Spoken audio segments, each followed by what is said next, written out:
जब भी CSS exams करीब आते हैं तो तमाम वो लोग जो सीएसएस एग्ज़ाम्स की तैयारी करके बैठे होते हैं वो सब ये सोचने लग जाते हैं कि क्या वाकई मैं सीएसएस के लिए रेडी हूँ या नहीं। क्या मेरी तैयारी इस काबिल है कि मैं एग्ज़ाम में बैठूँ और पास भी कर जाऊँ, या मुझे अगली अटैम्प्ट देनी चाहिए। ये सिर्फ आपका मसला नहीं है। जब मैं 2017 में तैयारी कर रहा था तो फरवरी 2018 आया और सीएसएस के एग्ज़ाम सर पे आए, तो मैंने भी यही सोचा था कि क्या सीएसएस के एग्ज़ाम में भी बैठूं या फिर मैं अगले साल बैठूं। तो इस मुश्किल से निकलने के लिए मैं आपको एक चेक लिस्ट दे देता हूं, जिसे आप यार्ड स्टिक भी समझ सकते हैं कि अगर आप उसके मुताबिक इस वक्त तैयार हैं तो आप सीएसएस एग्ज़ाम में बैठ सकते हैं। अगर आप तैयार नहीं हैं तो फिर आपको जो है वो सीएसएस एग्ज़ाम में बैठने के लिए रीथिंक करना होगा।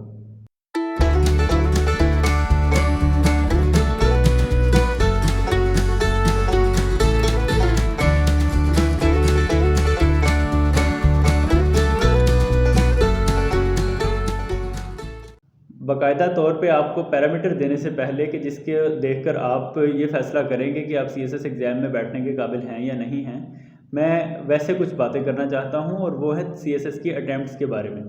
सीएसएस हो या पीएमएस या इवन जुडिशरी का एग्ज़ाम हो, उसकी होती हैं 3 अटैम्प्ट्स, और ये 3 अटैम्प्ट्स हमें थोड़ी भी लगती हैं और ज़्यादा भी लगती हैं।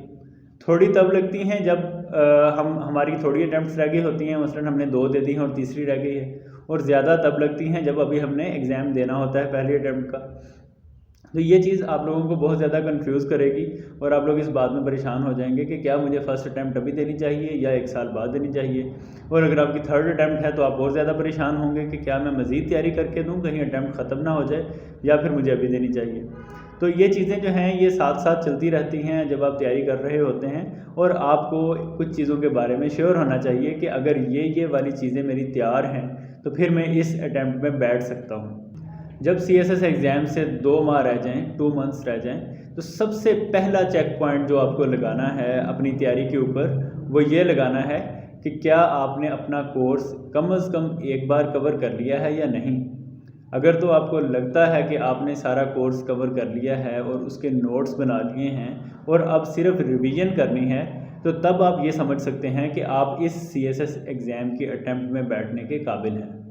अगर आपने अपना कोर्स नहीं कवर किया हुआ, आपका ख्याल है कि कुछ चीज़ें तो मैं बाद में पढ़ लूँगा, या कुछ चीज़ें जो हैं वो अभी मुझे समझनी हैं, या कुछ चीज़ों के लिए मुझे एकेडमी लेनी है, तो तब आप जो है वो सीएसएस एग्ज़ाम में बैठने के अहल नहीं हैं। इसकी वजह ये है कि ये कोर्स बहुत ज़्यादा है, 12 सब्जेक्ट्स हैं, इनको बार बार रिवाइज़ करना है, आपने 6 दिनों के अंदर सारे पेपर देने हैं। अगर आपकी 2 माह पहले तक एग्ज़ाम की डेट अनाउंस होने से 2 माह पहले तक तैयारी नहीं है, तो फिर आपको दोबारा सोचना होगा कि क्या मैं यही अटैम्प्ट दूं या ना दूं, क्योंकि आपकी जो अटैम्प्ट्स हैं वो कीमती हैं, और इन कीमती अटैम्प्ट्स को बचाने का यही तरीका है कि आप बेहतर तरीके से तैयारी करके दें, और हर अटैम्प्ट देते हुए ये सोचें कि इस दफ़ा मैंने हर सूरत पास करनी है और मेरे पास और कोई अटैम्प्ट नहीं है। मैंने भी यही सोचा था, नतीजतन मैं फ़र्स्ट अटैम्प्ट में पास कर गया। आप जिस भी अटैम्प्ट में ये सोच कर बैठेंगे तो आप 90% चांस है कि पास कर लेंगे।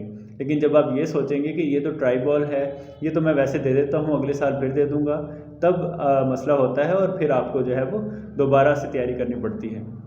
इसलिए जब एग्ज़ाम में 2 मंथ्स रह जाएं तो आप ये देखें कि आपका कोर्स कवर है या नहीं है, और अगर नहीं कवर तो फिर जल्दी से जल्दी कवर करने की कोशिश करें, और अगर कवर है तो फिर आपको रिवाइज़ करने की ज़रूरत है।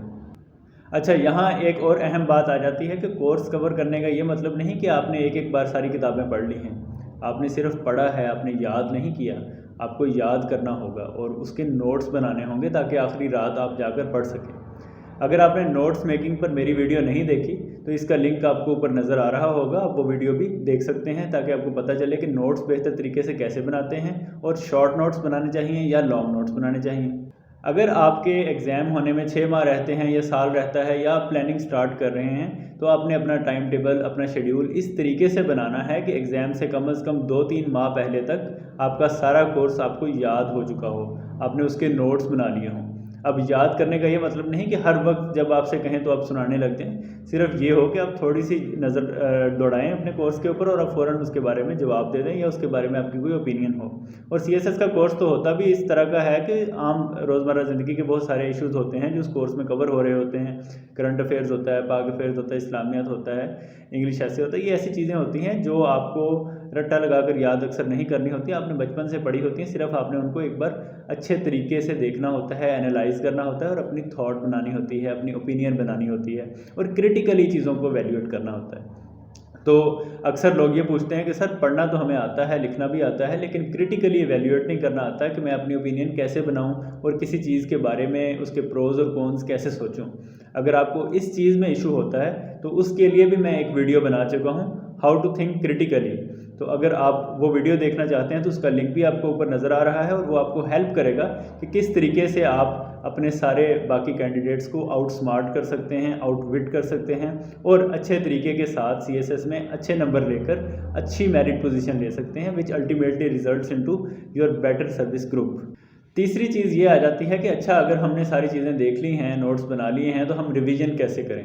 क्या हम सिर्फ देख देख कर पढ़ते जाएं या फिर किताब बंद करके रट्टा लगाएं या उसको पास पेपर्स की अटैम्प्ट कर करके देखें या किस तरीके से देखें। तो ये फैसला आपने खुद करना है। रिवीजन के लिए भी मैं एक अलग वीडियो बना दूंगा, लेकिन इसका फैसला जो है वो आपने इस तरीके से करना है कि कुछ सब्जेक्ट्स ऐसे होते हैं जिसमें रिवीजन की इतनी ज़्यादा ज़रूरत नहीं होती। मिसाल के तौर पे इस्लामियात, उसमें सिर्फ अगर आप आयतें रिवाइज़ कर लें, हदीसें रिवाइज़ कर लें, बाकी चीज़ें आप खुद लिख सकते हैं। पंजाबी अगर आपका ऑप्शनल है तो उसमें अगर आप शेर याद कर लें तो बाकी चीज़ें आप खुद लिख सकते हैं। इसी तरीके के साथ पाकिस्तान अफेयर्स के बहुत सारे ऐसे टॉपिक्स हैं जो हमने बचपन से पढ़े हुए हैं, जैसे कायद-ए-आज़म के 14 पॉइंट्स, जैसे इस्टेब्लिशमेंट ऑफ पाकिस्तान, जैसे मिलिट्री गवर्नमेंट्स का किरदार, ठीक है। तो ये सारी चीज़ें जो हैं ये रोज़मर्रा की टॉक में आती हैं। इनको एक जगह पर बैठकर अगर आप रिवाइज़ करने लगें और दोबारा से पढ़ने लगें तो शायद टाइम आपका ज़ाया होगा, लेकिन आपने वो चीज़ें रिवाइज़ करनी है जो आपको वाकई भूल जाने वाली होंगी। वो डेट्स याद करनी हैं, वो इवेंट्स याद करने हैं, वो बुक्स के नेम्स याद करने हैं और वो थ्योरीज़, वो डेफिनेशंस और उनकी जो मैनिफेस्टेशंस हैं वो चीज़ें आपने याद करनी हैं। साथ साथ आपने ये काम करना है कि आपने हर इशू से रिलेटेड अपना वे फॉरवर्ड, अपनी सजेशंस जहन में सोचनी हैं। मिसाल के तौर पे आप अगर करंट अफेयर्स में ऑर्गेनाइजेशन ऑफ इस्लामिक कंट्रीज़ का टॉपिक तैयार कर रहे हैं तो आपको पता होना चाहिए कि इस टॉपिक के अंदर कितनी ज़्यादा सजेशंस दी जा सकती हैं, क्या क्या किया जा सकता है, गवर्नमेंट लेवल पे क्या होगा, इंडिविजुअल लेवल पे क्या होगा और ऑर्गेनाइजेशन लेवल पे क्या होगा। ठीक है, तो ये सारी चीज़ें जो हैं ये आपने साथ साथ देखनी हैं, ये आपने सोचनी है।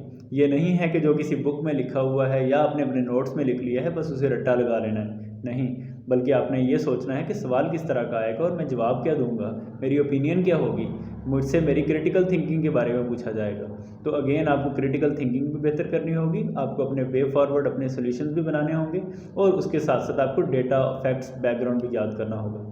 यहाँ एक चीज़ बहुत इम्पॉर्टेंट है कि जो आपने नोट्स बनाए हैं वो सिर्फ टूल्स हैं, आपको आंसर करने में हेल्प करेंगे, लेकिन आपका आंसर सिर्फ टूल्स नहीं होगा।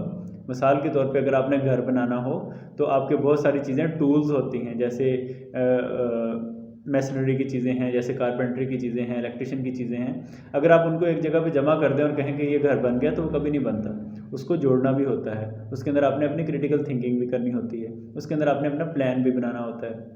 बिल्कुल इसी तरीके के साथ आपने जो भी सब्जेक्ट पढ़ा है, जिसके जो भी नोट्स पढ़े हैं, वो सब टूल्स हैं, वो आंसर नहीं है। आंसर आपने खुद बनाना है, आपने खुद सोचना है कि कश्मीर इशू के बारे में मेरी क्या राय है, पैलेस्टाइन इशू को सॉल्व करने के लिए मेरे पास क्या सोल्यूशन है। अगर आपने कल सिविल सर्वेंट बनना है, आपने गवर्नमेंट के इश्यूज सॉल्व करने हैं, आपने लोगों के इश्यूज सॉल्व करने हैं, तो आपको पता होना चाहिए कि आपकी राय क्या है। तो रिवीजन के अंदर सिर्फ आपने रट्टा नहीं लगाना, बल्कि थोड़ा सा ज़्यादा ब्रॉडली सोचना है। आपने सोचना है कि सवाल किस तरह से आएगा और जवाब मैं कैसे दूँ। तो इसका आपको कैसे पता चलेगा कि सवाल किस तरह आएगा और जवाब किस तरह से दूँ, तो वो आपको पता चलेगा पास्ट पेपर्स पढ़कर। रिवीजन के फेज़ में आप पास्ट पेपर्स को हर वक्त अपने साथ रखें। देखें पिछले साल पाकिस्तान अफेयर्स में क्या पूछा था, देखें इंटरनेशनल रिलेशंस में पिछले साल क्या चीज़ें आई थी, किस एंगल से क्वेश्चन पूछा गया था, क्या आपके टूल्स इस काबिल हैं कि आप उस क्वेश्चन का आंसर दे सकें।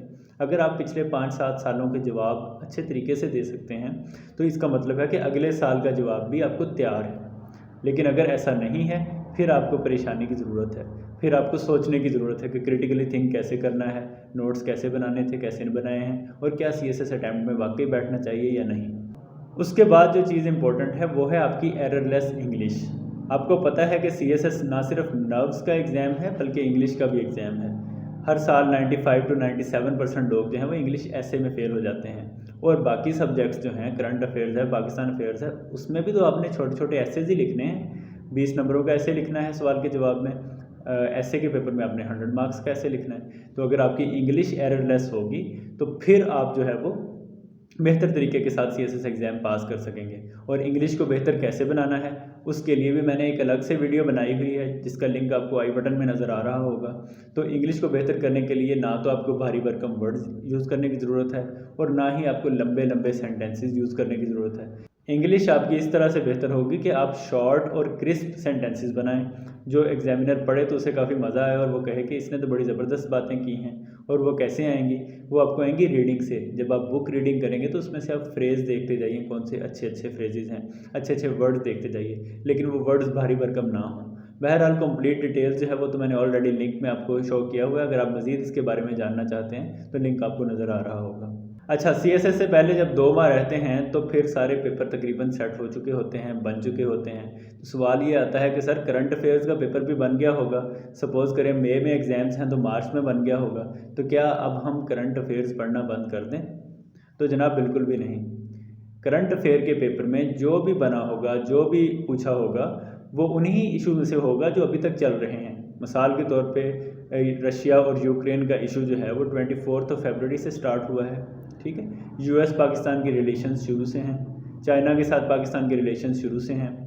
उसके बारे में जो भी पूछा होगा वो तो एक चीज़ पूछी होगी ना, उसके आगे जब आपने उसके फैक्ट्स लिखने हैं, बैकग्राउंड लिखना है, ओपिनियन देनी है, वो तो आपने करंट न्यूज़ की रोशनी में देनी है। तो फिर अब मार्च से लेके मई तक या एग्ज़ाम से 2 माह के दौरान जब पेपर बन गया होता है और पेपर होना होता है, तो वो वाले करंट अफेयर्स भी आपने अपनी ओपिनियन में लिखने होते हैं। सवाल बेशक पूछ लिया हो पीछे से, लेकिन फ्यूचर डेवलपमेंट्स भी तो हो रही होती हैं ना, तो वो आपने देखनी होती हैं। इसलिए करंट अफेयर्स पढ़ना आपने कभी नहीं छोड़ना, बल्कि ज़्यादा कर देना है, ताकि आपको पता चले कि जो चीज़ें रह भी गई हैं वो भी कवर हो जाएं। तो ये चंद चीज़ें थीं जो मैं आपको बताना चाह रहा था कि जब एग्ज़ाम से कुछ टाइम रह जाता है तो आपने क्या क्या देखना होता है और किस तरीके से आपको पता चलता है कि आप वाकई इस एग्ज़ाम में बैठने वाले हैं या नहीं। मुझे लगता है कि आप में से बहुत सारे लोग ऐसे होंगे जिनकी ये चीज़ें कवर नहीं हुई होंगी, लेकिन आपने परेशान बिल्कुल नहीं होना। अभी भी आपके पास टाइम है। अगर आपने एग्ज़ाम की फ़ी जमा करवा दी है और आपने काफ़ी हद तक कोर्स कवर कर लिया है, तो अपना अच्छा सा टाइम टेबल बनाएं और डेली बेसिस पे डबल टाइम में काम करें। अगर आप 6 घंटे पढ़ रहे हैं तो आप 12 घंटे पढ़ें, लेकिन यह है कि आपने हिम्मत नहीं हारनी। आपने इस यार्डस्टिक को सामने रखना है और आखिरी दिन तक कोशिश करते रहना है कि आपका कोर्स अच्छे तरीके से कवर हुआ हो, आपकी इंग्लिश बेहतर हो, करंट अफेयर्स पे आपकी ग्रिप हो, आपके नोट्स इस फॉर्म में हों कि आप CSS एग्ज़ाम के दौरान जो 6 दिन होंगे उसमें 12 पेपर होंगे, तो आप 2-4 घंटे के अंदर सारा सब्जेक्ट जो है वो रिवाइज़ कर सकें, ठीक है। और on the top of everything आपने जो है वो अपने ऊपर एतमाद रखना है, अपने ऊपर कॉन्फिडेंस रखना है और अच्छे तरीके से एग्ज़ाम्स में बैठना है। All the best to you.